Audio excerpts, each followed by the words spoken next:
प्यारे बच्चों, DMIC online classes में आपका स्वागत है। आप पढ़ रहे हैं class 9th English grammar Hindi to English translation. प्यारे बच्चों, प्रतिदिन डाले जाने वाले वीडियोस को ध्यान से देखें, समझें और दी जाने वाले एक्सरसाइजेज को हल करें और अगले दिन दिए गए उनके हल से मिलान किया करें तथा अपने कार्य में की गई गलतियों में सुधार करें। प्यारे बच्चों, इंग्लिश ग्रामर ट्रांसलेशन में आज मैं आपको देयर का प्रयोग बताने जा रहा हूं। इसके रूल्स और इसके एग्जाम्पल्स के द्वारा इसके समझते हैं। आइए चलते हैं, देखते हैं। सबसे पहला तो रूल्स क्या है और क्या पहचान है इनकी। देखिए,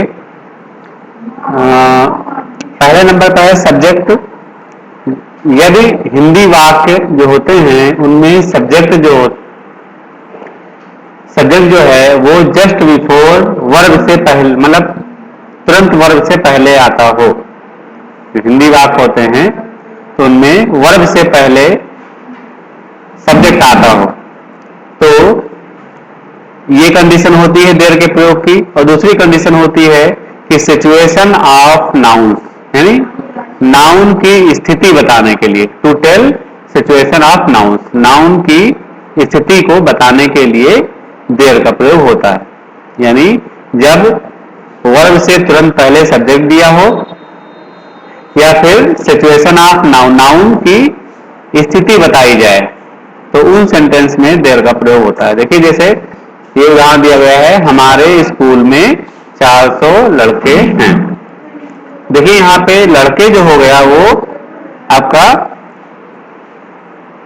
सब्जेक्ट है और ये जो वर्ब है हैं। ठीक है, तो हैं से तुरंत पहले जो है ये देखिए सब्जेक्ट दिया गया है, यानी 400 बॉयज, यानी 400 लड़के, ये सब्जेक्ट दिया गया है। और दूसरी चीज है कि स्थिति, यहाँ जो नाउन है, ये लड़के नाउन है, नाउन की स्थिति बताई जा रही है कि नाउन ये कहां पर है, क्या स्थिति है इनकी।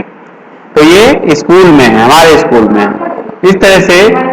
इस तरह के जो वाक्य होते हैं जिनमें सिचुएशन बताई जाए, स्थिति बताई जाए नाउन्स की, और या फिर जो है जो वर्ब है, वर्ब से जस्ट पहले कर्ता अगर आता है तो वहां पर देयर का प्रयोग होता है। अब इसके स्ट्रक्चर फार्मूला पे चलते हैं। क्या होता है, कैसे लिखते हैं। पहला है जो अफर्मेटिव में सबसे पहले देयर का प्रयोग कर देयर लिखते हैं, उसके बाद is am are was were, ये टेंस के हिसाब से है ना, और संख्या के हिसाब से, टेंस और संख्या के हिसाब से जो संख्या होगी सब्जेक्ट की, उस संख्या के हिसाब से यहाँ पे इज आर लगाएंगे या वाज वेयर लगाएंगे, है ना, टेंस और संख्या के हिसाब से। और उसके बाद सब्जेक्ट लिखेंगे, फिर सिचुएशन, यानी क्या स्थिति है, कहां पर है। इसी तरह से निगेटिव में इज आर वाज वेयर के बाद नो लगाएंगे, इज आर वाज वेयर के बाद क्या लगाएंगे, नो, और फिर सब्जेक्ट और फिर सिचुएशन।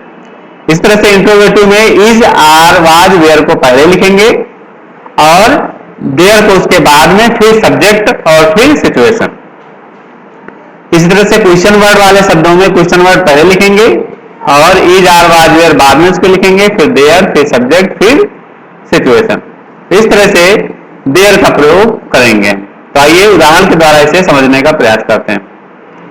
पहला उदाहरण है, हमारे स्कूल में 400 लड़के हैं। हमारे स्कूल में 400 लड़के हैं। ठीक है, तो सबसे पहले देखिए लिखा हुआ है देयर, लिखेंगे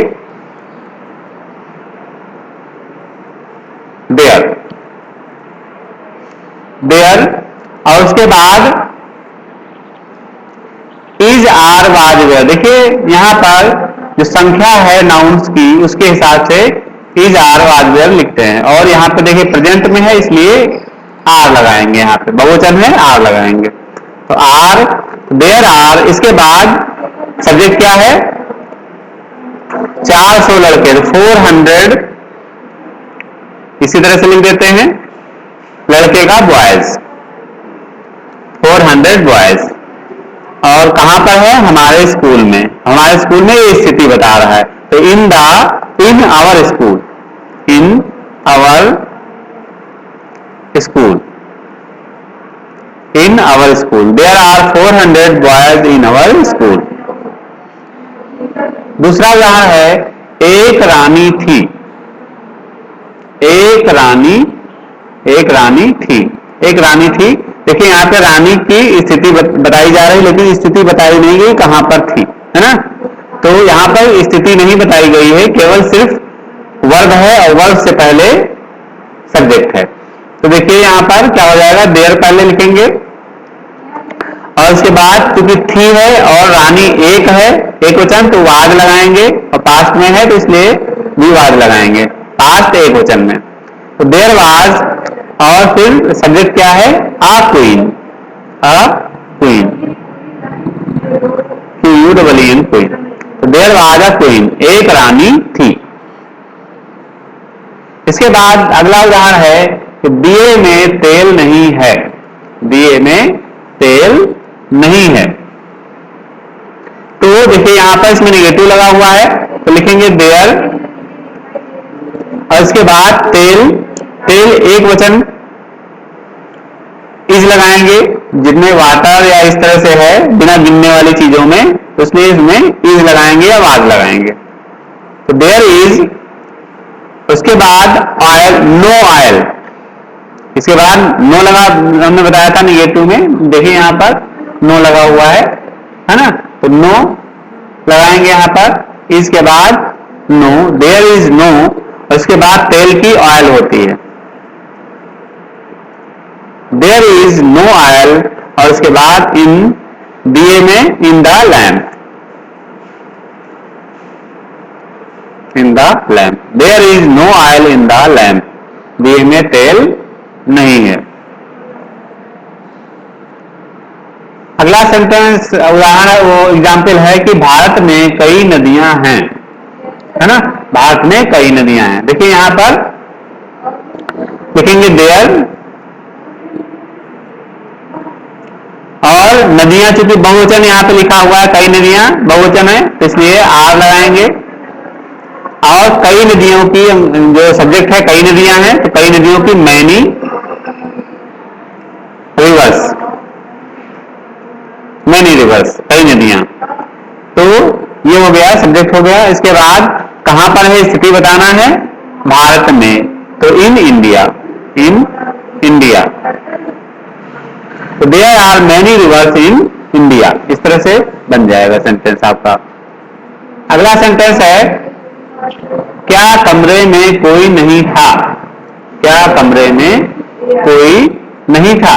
देखिए यहां पर ये क्वेश्चन मतलब इंट्रोगेटिव सेंटेंस है, और इसमें क्या शुरुआत में लगा हुआ है, ये सानो टाइप में है, इसलिए इज आर वाज वेयर को पहले लिखेंगे। देखिए था लगा हुआ है, कोई नहीं था, तो एक वचन इससे लग रहा है यहां पर, ठीक है।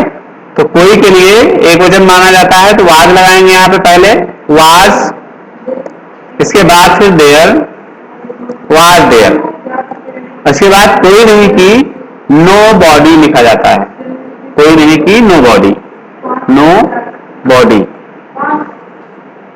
वाज देयर नो बॉडी, और उसके बाद या नो वन भी लिख सकते हैं, नो वन, है ना। और स्थिति है कमरे में, इन द रूम, ठीक है। तो was there know body in the room, या was there no one in the room.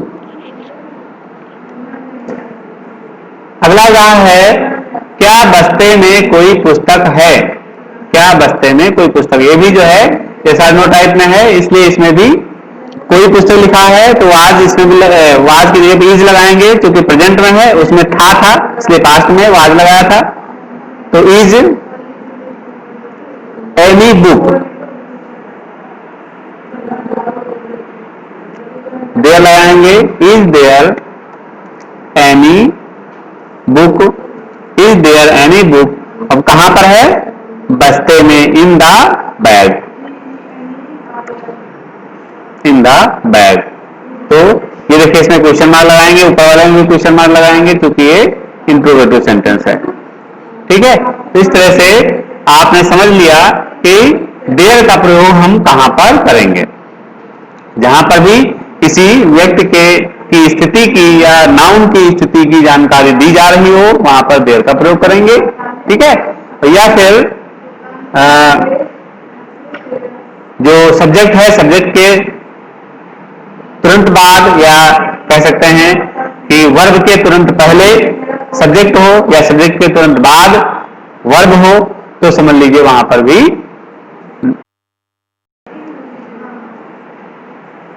आज के लिए इतना ही, और एक्सरसाइज दी जा रही है, उसको करिए और करके ग्रुप पर डालिए। धन्यवाद।